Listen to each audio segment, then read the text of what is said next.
Sejam bem-vindos ao nosso canal. Nós queremos pedir a todos vocês, se possível, se inscrevam no nosso canal e nos ajude a crescer. Também não esqueça de deixar ao final o seu like, se gostou ou não gostou do nosso estudo.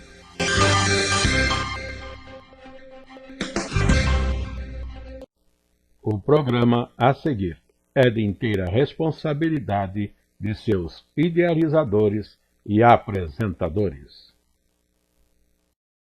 Dando sequência, vamos compreender que o nosso estudo, envolvendo o capítulo 8, será ele estudado até o seu último verso. Mas como leitura bíblica em classe, apresentamos a proposta do verso 1 até ao verso 14. Ou seja, a Escola Bíblica Dominical, na lição 9, a visão do sacrifício contínuo, tem o textuário proposto de ser o verso 26 desse capítulo 8, e que diz para nós de uma forma bem clara: e a visão da tarde e da manhã que foi dita é verdadeira. Tu, porém, encerra a visão, porque só daqui a muitos dias se cumprirá. O que nós vimos no capítulo 7 foi muito importante, porque mostrou para nós a sequência dos impérios, dos domínios no mundo, e colocou para nós que já estamos no último tempo na face da terra. E vamos estudar esse capítulo 8, dentro de um desenvolvimento de 3 subtítulos, que são a visão do carneiro, do bode e do chifre pequeno. Depois, a ascensão dos impérios persa e grego, ou, se quisermos colocar, a ascensão dos impérios medo-persa e grego. E, finalmente, terceiro subtítulo para o nosso desenvolvimento, o fim do santuário e do sacrifício contínuo. Nessa lição, consideremos a visão de Daniel, que estudaremos hoje, pode ser referida por diversos nomes dados nos estudos escatológicos. Uns chamam de visão das tardes e das manhãs, num plural, ou visão da abominação desoladora, ou a visão do carneiro e do bode, e outros títulos são dados no estudo desse capítulo 8. Aqui usamos esse título, a visão do sacrifício contínuo, apenas um título pelo qual possamos distingui-la das demais, na sequência das lições que teremos ainda à frente, quando teremos elementos importantes que são pontos de ligação, entendamos, desde o capítulo 7, com outros capítulos que ainda estudaremos, como 9, 10, 11 e 12 em Daniel, e ainda Apocalipse. Desse assunto do capítulo 8, conforme dissemos, se alguns dão títulos e ênfases diferentes, como alguns, a maioria fala sobre a visão do carneiro e do bode, nós colocamos a visão do sacrifício contínuo, porque é uma informação importantíssima, que caracteriza bem um tempo e a verdade daquilo que depois aconteceu. Somos testemunhas em Cristo Jesus e no cristianismo desde os tempos dos apóstolos. Portanto, ainda que possa parecer essa lição difícil, aqueles que nos ouvem estejam atentos, para nós compreendermos, depois de termos uma boa aplicação disso, precisamos ter atenção.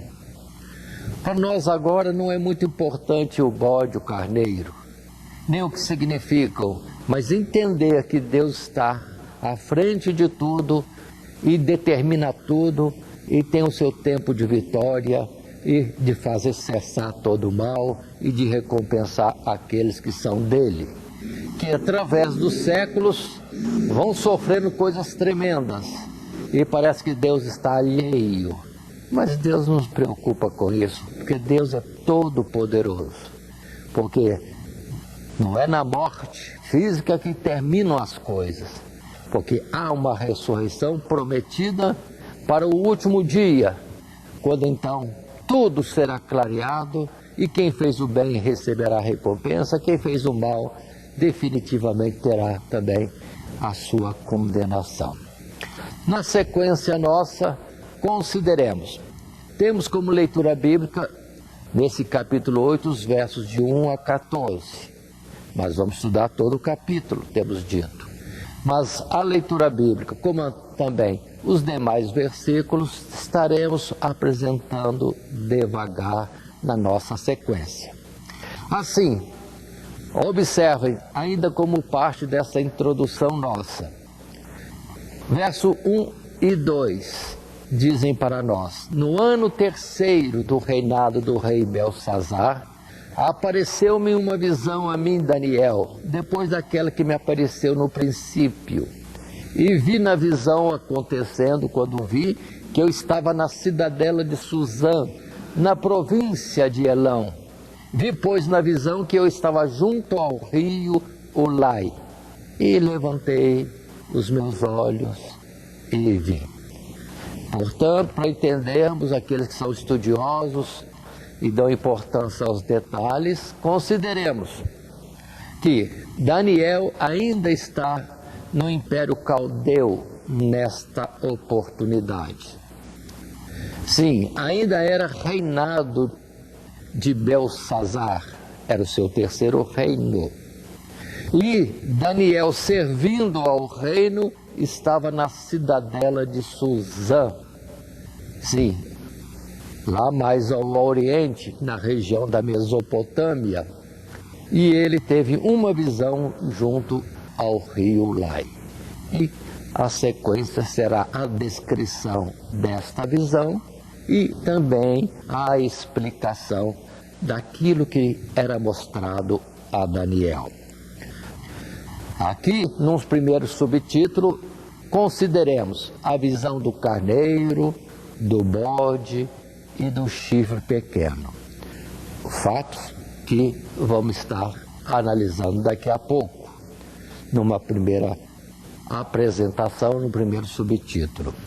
Mas consideremos, Daniel está no reinado de Belsazar, ainda é naturalmente o tempo do reinado caldeu, Império Caldeu. Nabucodonosor já não existe mais, quem reina agora é um dos seus filhos. E atenção que Ulai não tem nada de importante senão ser um rio, sim, afluente do rio Eufrates. Só o local onde ele estava vendo esta visão. Como outras visões de outros profetas, muitas vezes colocaram também a ocasião e o local onde estavam quando tiveram a visão que lhes foi dada. Mas, passando ao texto bíblico, chama a atenção de vocês que nós vamos ler o registro da visão que teve Daniel, desde o verso 3 até o verso 8, uma primeira parte, e vamos depois continuar. Mas primeiro, ainda só a visão, nada de explicação do que ali era mostrado. Assim, lendo o texto bíblico, levantei os meus olhos, diz o verso 3, e vi, e eis que um carneiro estava diante do rio, o qual tinha duas pontas, e as duas pontas eram altas, mas uma era mais alta do que a outra, e a mais alta subiu por último. E vi que o carneiro dava amarradas para o ocidente e para o norte e para o meio-dia, e nenhum dos animais podiam estar diante dele, nem havia quem pudesse livrar-se da sua mão, e ele fazia conforme a sua vontade e se engrandecia. E estando eu considerando, eis que um bode vinha do ocidente sobre toda a terra, mas sem tocar no chão. E aquele bode tinha uma ponta notável entre os olhos, e dirigiu-se ao carneiro que tinha as duas pontas, ao qual eu tinha visto diante do rio, e correu contra ele com todo o ímpeto da sua força. E o vi chegar perto do carneiro, irritar-se contra ele, e feriu o carneiro e lhe quebrou as duas pontas, pois não havia força no carneiro para parar diante dele, e o lançou por terra e o pisou aos pés. Não houve quem pudesse livrar o carneiro da sua mão, e o bode se engrandeceu em grande maneira, mas estando na sua maior força, aquela grande ponta foi quebrada, e subiram no seu lugar 4 também notáveis para os 4 ventos do céu. Aí está a narrativa de uma primeira parte da visão que Daniel estava recebendo de Deus. Estamos considerando, portanto, esta visão. Apresenta primeiro um carneiro e depois um bode. É a primeira parte que estamos colocando. O assunto é simples, a narrativa é descritiva, sem muitos mistérios. Só a figura que Deus usa para os animais, ou para aquilo que Ele quer dizer. Primeiro vê um carneiro, sim, e com 2 pontas ou 2 chifres, e dava amarradas ou cabeçadas para todo lado, representando as investidas desse carneiro para aquilo que estava ao seu redor. E prevalecia, ou prevaleceu por um tempo, até que apareceu um segundo animal, um bode, com um chifre só. Esse bode derrotou o carneiro e o subjugou. Só que, atenção, precisa ser dada que, infelizmente, mas ao mesmo tempo podemos falar infelizmente, porque é desígnio de Deus, aquela ponta, aquele chifre extraordinário daquele bode quebrou-se e levantou no lugar desse chifre 4 outras pontas também notáveis, e estiveram atuando pelos 4 ventos do céu. Por enquanto é narrativa, daqui a pouco já vamos dar a explicação disso. Primeiro um carneiro que estava dominando a situação, depois vem um bode. Só que no bode tem a característica de que o chifre maior, único que ele tinha antes, quebrou-se, vindo 4 outros em seu lugar. Muito bem, continuando depois dessa colocação. O texto bíblico avança do verso 9 até o verso 14. A narrativa da segunda parte da visão ainda é descrição, narrativa, registro daquilo que Daniel viu no capítulo 8 do seu livro. Muito bem, verso 9. E de uma das pontas dos chifres, daqueles 4 chifres que se levantaram no bode, saiu uma ponta muito pequena, a qual cresceu muito para o meio-dia e para o oriente e para a terra formosa, e se engrandeceu até o exército dos céus, e a alguns do exército das estrelas deitou por terra e os pisou. E se engrandeceu até o príncipe do exército, e por ele foi tirado o contínuo sacrifício, e o lugar do seu santuário foi lançado por terra. E o exército lhe foi entregue, com um sacrifício contínuo por causa das transgressões, e lançou a verdade por terra, fez isso e prosperou. Depois, ouvi um santo que falava, e disse outro santo àquele que falava: Até quando durará a visão do contínuo sacrifício e da transgressão assoladora, para que seja entregue o santuário e o exército a fim de serem pisados? E ele me disse, até 2.300 tardes e manhãs, e o santuário será purificado. Aí está a narrativa outra vez. E vamos estar só detalhando, recolocando as palavras para entendermos este fato. Primeiro, nesta visão, carneiro, depois um bode que o subjuga, o domina, e desse bode 4 chifres se apresentam, e no meio desses chifres surge também um chifre pequeno. Sim, só que é um chifre, apesar de ser visto aqui como pequeno, ele está se engrandecendo, se exaltando e até mesmo se levantando contra o exército do céu, ou seja, contra as coisas de ordem celestial ou, naturalmente, das coisas de Deus. Muito bem, aí está a colocação de tudo isso. E o avançar desse chifre está sendo alimentado ou, vamos dizer assim, legitimado por causa das transgressões, por causa dos pecados do povo. Precisamos entender essas coisas e vai atuar grandemente, poderosamente, nas coisas até contra o que é de Deus. Mas Deus está sabendo, Deus está no controle e já estabeleceu, muito antes de tudo isso acontecer, um tempo de tolerância em que todas essas coisas, esse mal, seria então cessado. Ou seja, 2.300 tardes e manhãs. Aí está colocado o tempo. E assim encerraria também a descrição desta visão. Queremos voltar ao texto. Te lembramos que a colocação, outra vez, o bode é o domínio grego.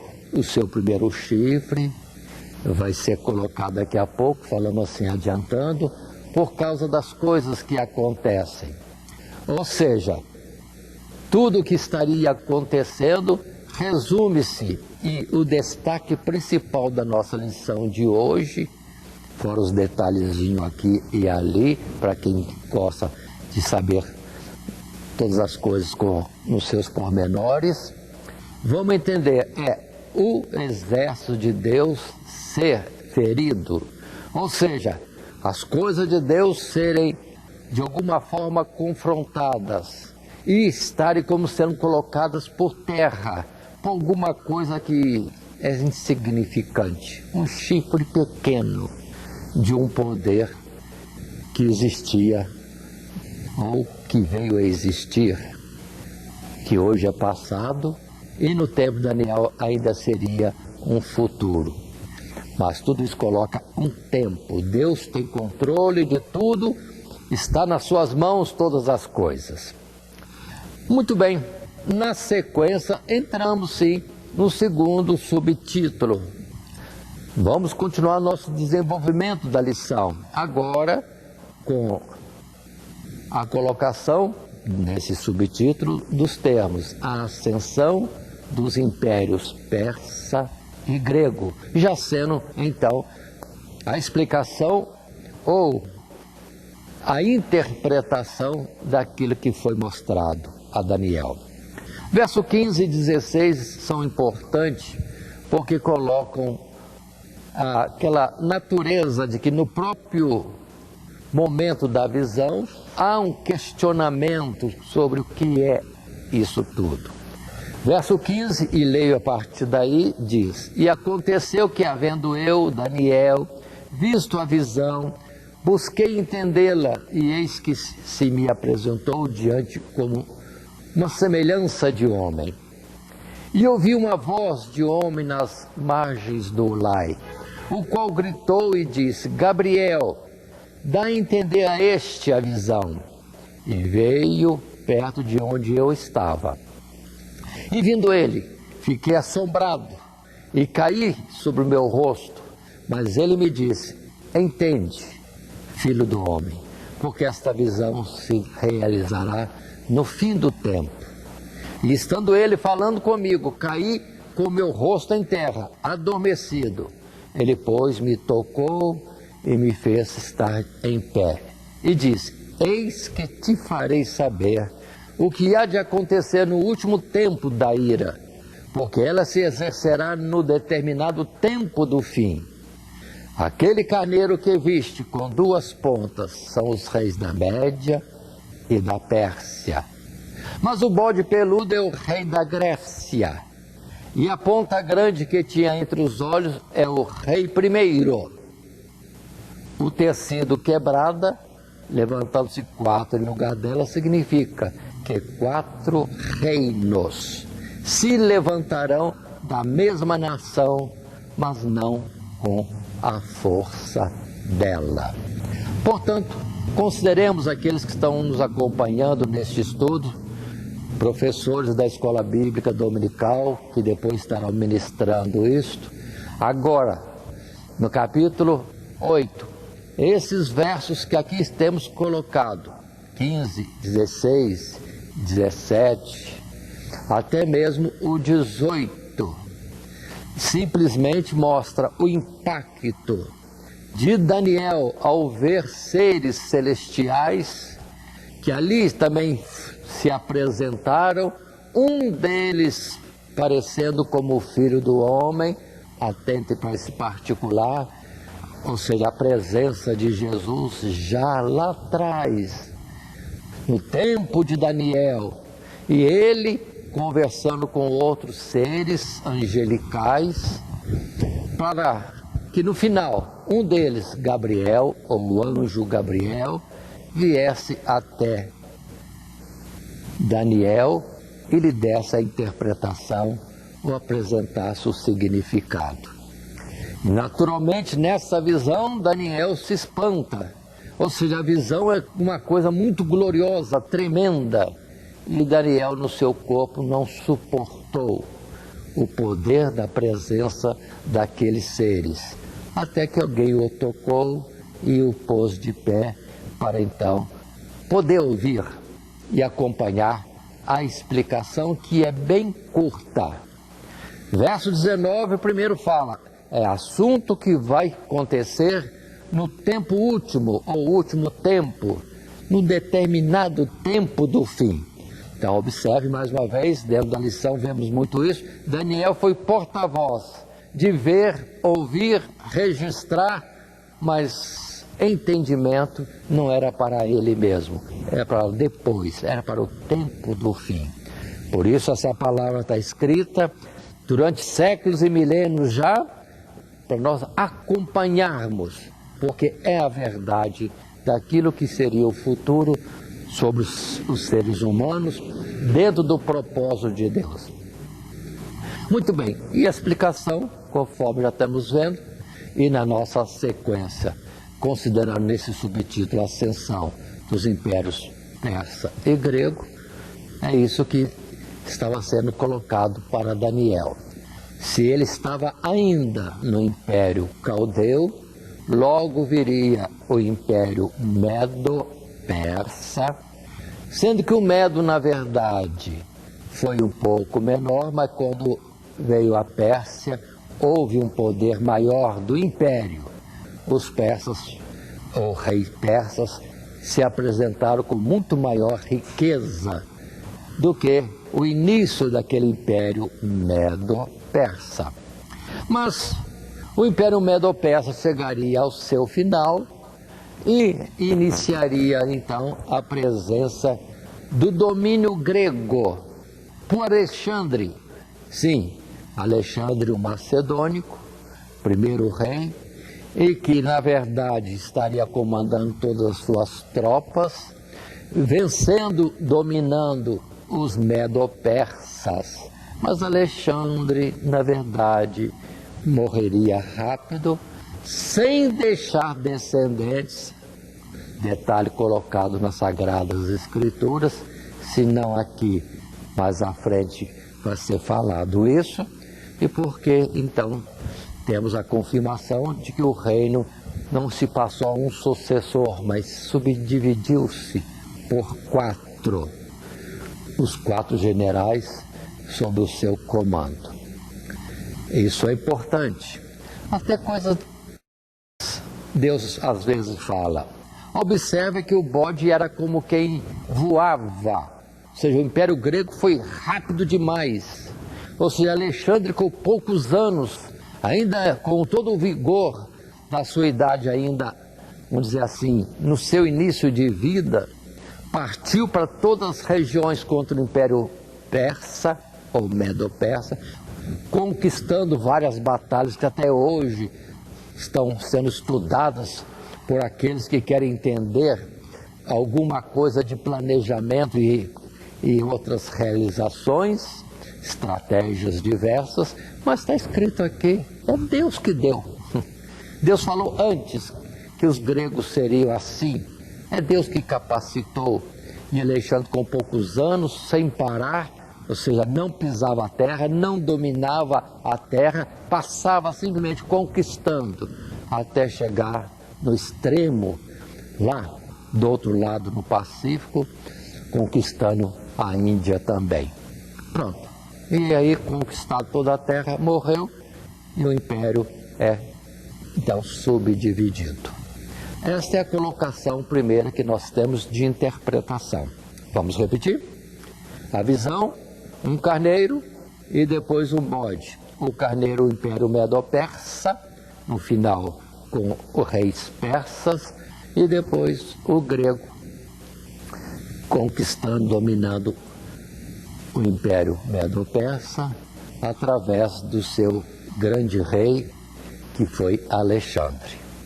Mas Alexandre falece e o grande Império Grego, veloz, eficiente, deixou uma cultura por todo o mundo, a língua grega. Acontece então de essa subdivisão enfraquecer o grande império dos gregos. Mas continuando ainda, professores, atentemos, a ascensão dos impérios Medo e Persa e grego. Muito bem, na nossa colocação aqui, queremos ainda observar a forma brusca como terminou o reinado de Alexandre, que morreu ainda jovem, temos dito. Mostra para nós como Deus tem controle de tudo na face da terra. E como seriam para 4 generais a distribuição do império. E a sequência que haveria, porque essas 4 partes estariam degladiando-se entre si, principalmente o norte contra o sul. Caracterizadamente, o sul é o Egito, veremos isso no capítulo 11, e decorrendo então que a parte do Império Grego que envolvia o norte, e que na verdade é a origem do império que segue-se, que é o Império Romano. Então já temos aí, primeiro o caldeu, depois o Medo-Persa, depois o grego e depois o romano. Ou seja, uma parte do Império Grego cresceu e veio a dominar todo o mundo de então, com o título de Império Romano. Tudo isso, observe, professores, ligando com lições anteriores, está nos falando ainda, desde o tempo da visão ou sonho de Nabucodonosor, no capítulo 2, depois nosso estudo no capítulo 7.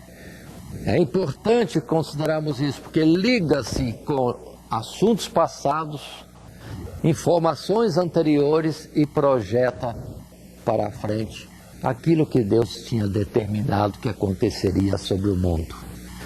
Portanto, coloquemos hoje para nós muita aflição, muita corrida, muita gente investindo tudo de uma forma, às vezes, desesperada, muito afoitos, ou vive ou morre nas suas disputas no mundo, esquecendo que é Deus que tem o domínio. Vai estar na frente de alguma coisa, vai ter capacidade, vai ter inteligência, vai prosperar se Deus assim estabelecer.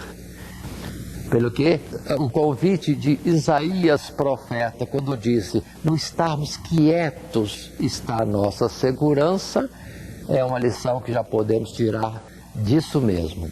Deus domina tudo, tem controle de tudo e vai estar à frente, vai conquistar, vai ser quem Deus escolher para cada coisa. Portanto, viver no dia a dia, conforme disse Salomão, é a sabedoria do homem. Mas o disputar, o cobiçar e outras coisas, se envolver loucamente em muitos projetos, sem lembrar-se que depende de Deus, tão somente, disse Salomão, aflição de espírito. Sim, vaidade das vaidades, ser coisas passageiras e aflição de espírito. Procuremos viver dentro da nossa capacidade, vendo aquilo que se nos apresenta, mas não sejamos cobiçosos de posições, de vanglórias, riquezas. Não é isso. O próprio Alexandre, que cresceu tanto, dominou tanto, e sabendo que estava à morte, já determinou lançar fora a sua riqueza, porque ele entendeu que para este mundo não trouxe nada e não levaria a nada também. Mas continuemos. Vamos entrar agora na terceira parte do nosso estudo ou do nosso esboço. Sim, o subtítulo A Ascensão de um Assolador, ou outros nomes que poderíamos dar. Mas vejamos e coloquemos desta forma. Quanto ao chifre pequeno, a princípio poderíamos destacar semelhanças com o mesmo chifre pequeno que na primeira visão, capítulo 7, sobe dentre os 10 chifres do quarto animal. Estamos voltando, professor, na lição anterior, capítulo 7, lição 8. Sim, falou de vários animais e 10 chifres e um chifre pequeno. Não misturemos isto. Ali é uma narrativa e já projeta algo lá na frente, também um chifre pequeno. Mas agora no capítulo 8 fala que também haveria uma situação análoga, semelhante, de que no Império Grego surgiria um poder pequeno, um chifre pequeno, e que vai crescer, vai ser usado e vai ser até abusado, envolvendo-se em coisas contrárias ao povo de Deus ou às coisas de Deus. Pelo que encerra esta explicação nas palavras simples que sem mão será tirado. Fazendo a leitura deste texto, importante lermos verso 23 até o verso 25. Mas no fim do seu reinado, ou seja, lá no Império Grego, no fim do grego, do Império Grego, quando os prevaricadores acabarem, se levantará um rei feroz de cara e será entendido em adivinhações e se fortalecerá a sua força, mas não pelo seu próprio poder. Ele destruirá maravilhosamente e prosperará, e fará o que lhe aprouver, e destruirá os fortes e o povo santo. Observem essa colocação. E pelo seu entendimento também fará prosperar o engano na sua mão, e no seu coração se engrandecerá. E por causa da tranquilidade destruirá muitos, e se levantará contra o príncipe dos príncipes, mas sem mão será quebrado. Aqui precisamos estar atentos, professores.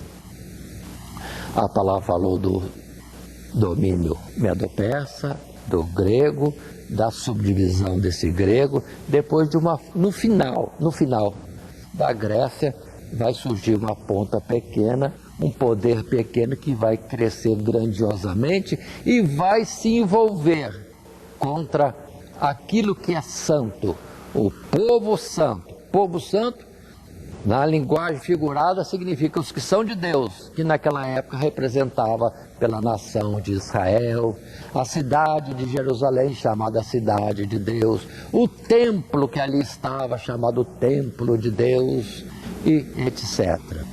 Aí, entendamos, avançou-se o tempo, não estamos mais no grego, já estamos noutro tempo. Sim, já o domínio romano, que de fato avançou no sentido de Jerusalém, de Israel, ou Judá, o território de Judá, dominando tudo. Os romanos vencendo e subjugando os judeus, ou a nação judaica, ou Israel que tinha sobrado. E não só fez isso, mas como também se levantou contra Deus. Observe bem a expressão do verso 25, se levantará contra o príncipe dos príncipes. Quem é o príncipe dos príncipes? É o próprio Messias, é o próprio Jesus. E nesse particular, estamos no Império Romano. E Jesus, então, vai ser ali rejeitado, vai ser julgado de forma muito parcial e injusta e será levado à morte. Para os homens, Jesus morrer foi uma vitória política deles naquele tempo. Mas a morte de Jesus é vitória no sentido espiritual, porque Jesus estava cumprindo o seu ministério de morrer pela transgressão do povo, servindo de, entendamos, fiador dos que eram seus, sendo resgatador das nossas almas por vontade de Deus. E quanto à sua, vamos dizer assim, derrota na cruz do Calvário, foi transformada em vitória porque ao terceiro dia ressuscitou. Cumpriu o ministério de morrer pela causa de Deus e pelo seu povo. E depois ressuscitou, sendo recebido triunfalmente nos céus. Esta é a verdade. Ou seja, de todo o mal que se pode fazer contra os que são de Deus, ou toda investida que possa ser próspera contra as coisas de Deus, isso aí está dentro da previsão de Deus e é permitido para que quando vier o juízo de Deus, Deus esteja soberbamente cheio de razão, sim, para condenar, porque teve muita paciência. E quanto aos que sofreram por causa dele, vai ser justamente aquela palavra, bem-aventurados aqueles que sofrerem alguma coisa, qualquer coisa, por causa do reino de Deus, por causa de Deus, por causa da verdade, por causa da palavra de Deus, porque serão triunfantes ou triunfantemente recebidos nos lugares celestiais. Portanto, entendamos tudo isso e na continuidade compreendemos esse chifrinho, esse poder já nos coloca dentro do Império Romano e já no tempo de Jesus, o príncipe dos príncipes, sendo assim confrontado, resistido, combatido, mas o poder que levou Jesus à morte logo, logo foi quebrado. Aqueles que se levantaram contra Jesus já morreram logo. Caifás, Anás, Pilatos, Herodes, não existem. Uns poucos anos tudo já estava terminado. E os poderes ali naquela região foram sendo combatidos, Roma sendo vencida e recuando até o seu término também. Compreendamos estas coisas. Então a história simplesmente, vamos dizer assim, daquilo que aconteceu na humanidade, mas proposto por Deus. Nós queremos voltar outra vez a esse sentido. Todo esse poder contra as coisas de Deus é permitido por Deus. Até Jesus sofreu isto, mas saiu triunfante da ressurreição e no ser recebido no céu de forma gloriosa. Assim está reservado para nós, só cada um no seu tempo. Jesus naquele tempo, ao terceiro dia já ressuscitou. E nós, no futuro, no último dia, no arrebatamento da igreja e o ser transportado para os céus. Ainda continuando, compreendamos que temos este estudo ainda no seu termo. Essa ponta se levanta contra as coisas de Deus. Vai contra o príncipe dos príncipes, Jesus. Mas não é só isso. Lembremos que a palavra já foi falada, está escrito: por ele foi tirado o sacrifício contínuo e o lugar do seu santuário foi lançado por terra. Justamente refere-se àquele tempo em que houve a destruição de Jerusalém. Não ficou pedra sobre pedra daquele edifício que era o santuário de Deus. E Jesus tinha dito: não ficará pedra sobre pedra. Mas com isso terminava também o tempo dos sacrifícios, previsto em Mateus capítulo 24, citado também em Lucas capítulo 21, e aqui, bem antes, séculos antes, já anunciado a Daniel. Portanto, entendamos, tudo está no controle de Deus.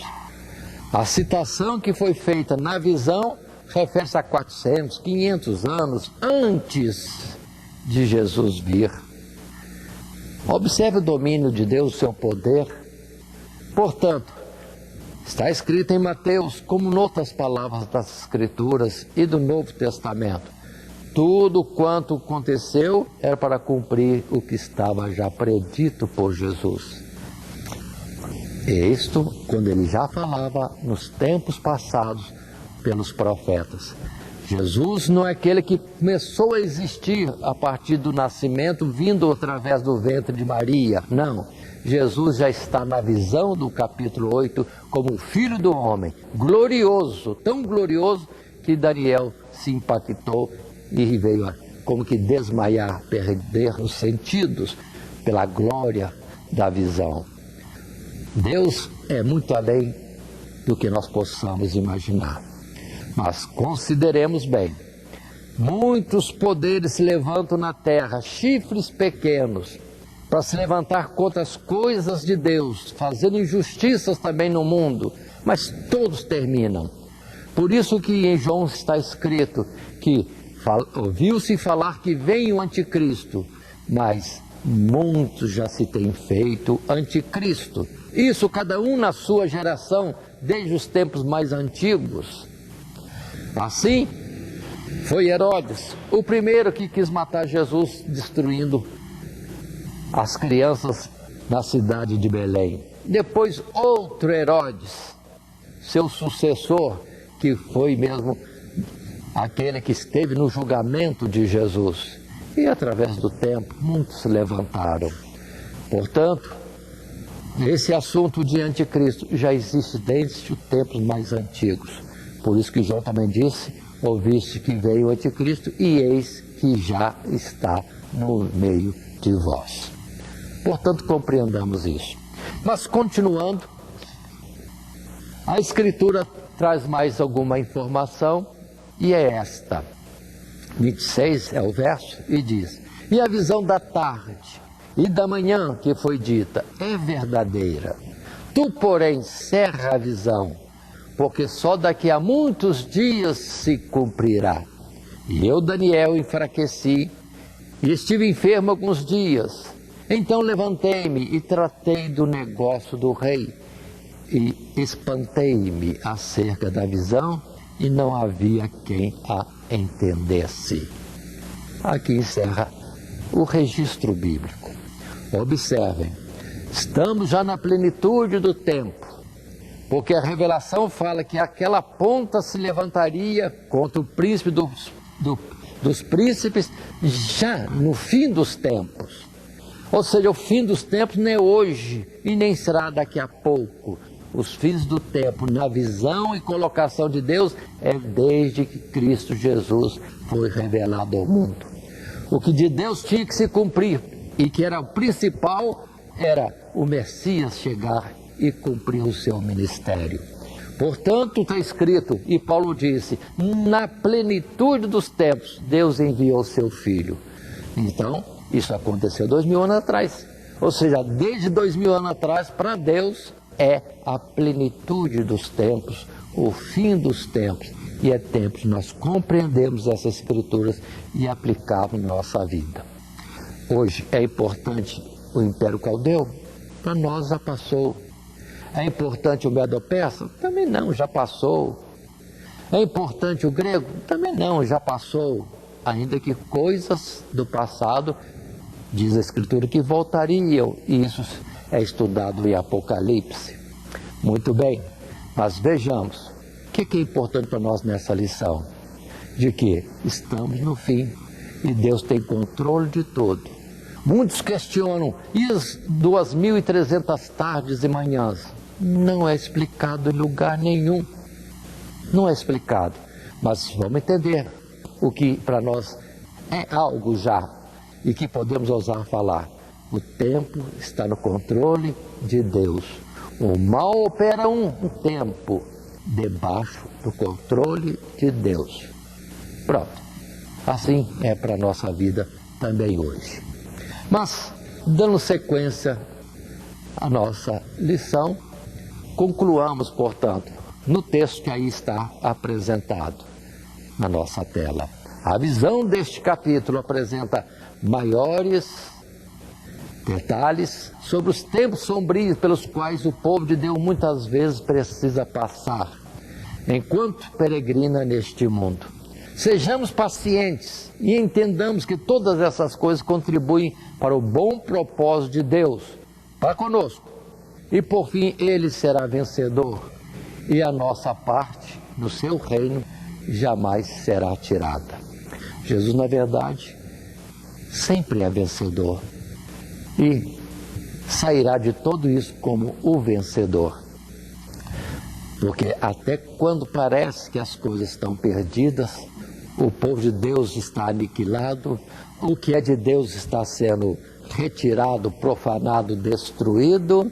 Até nisto, Deus tem controle absoluto. Ele é vencedor e está no combate para vencer. Tenhamos certeza disso, para que descansemos nosso coração. A situação que nós estamos passando hoje é um perigo, é uma aflição, nos inquieta, mas consideremos os fiéis do tempo de Jesus, vendo Jesus pregar, conhecendo Ele como o Filho de Deus, o Messias, que fez milagres e tanta coisa, e de repente, de uma forma tão fácil, ser vendido, julgamento parcial, injusto, ser morto e sepultado, como acabando-se tudo, deve ter sido uma grande aflição, um abate no coração. Deve ter sido, como se tudo está perdido. Cremos e esperamos naquilo que foi em vão, mas não. Ainda bem, seja dado glória a Deus. Agradecemos a Deus isso, que ao terceiro dia Jesus voltou triunfante e se manifestou, não mais ao mundo, mas àqueles que nele creram, naqueles que esperavam por ele. Aí a aflição logo logo se transformou em alegria. Assim será hoje para nós. Os problemas, aflições, lutas, injustiças que passamos, vai passar tudo isso. E logo Jesus vai se mostrar triunfante e nós fazendo parte desse triunfo também. Portanto, aqui encerramos nossa lição, lembrando que nós tivemos esses 3 subtítulos no desenvolver da nossa lição, como sendo nosso esboço. A visão do carneiro, do bode e do chifre pequeno, a ascensão dos impérios persa e grego, e o fim do santuário e do sacrifício contínuo, representado o poder contrário naquele chifrezinho tão pequeno, mas era a permissão de Deus. E o nosso texto áureo tem sido este, e a visão da tarde e da manhã que foi dita é verdadeira. Tu, porém, cerra a visão, porque só daqui a muitos dias se cumprirá. Daniel, capítulo 8, verso 26. Amados ouvintes, nossos irmãos professores, tendo essa colocação para preparação para a lição que vão estar ministrando nas classes de jovens e adultos, consideremos bem tudo isso. Precisamos interligar fatos, porque todas as coisas se explicam nas Sagradas Escrituras. Coloquemos ainda a certeza de que os tempos têm chegado ao fim. Desde esse tempo lá de Daniel, já se dizia que haveria um tempo do fim que começa com a manifestação de Cristo Jesus ao mundo. Portanto, entendamos, relacionemos tudo e vejamos, Deus teve aquele cuidado de revelar, mandar Daniel escrever, como depois em Apocalipse também, João, escreva, e foi para nós. Portanto, estejamos atentos a tudo isso. Que Deus abençoe cada um de vocês que nos ouvem e que possa trazer mais claridade e também há uma forma certa de você aplicar esse conhecimento no seu viver para sua justificação nos dias do juízo de Deus.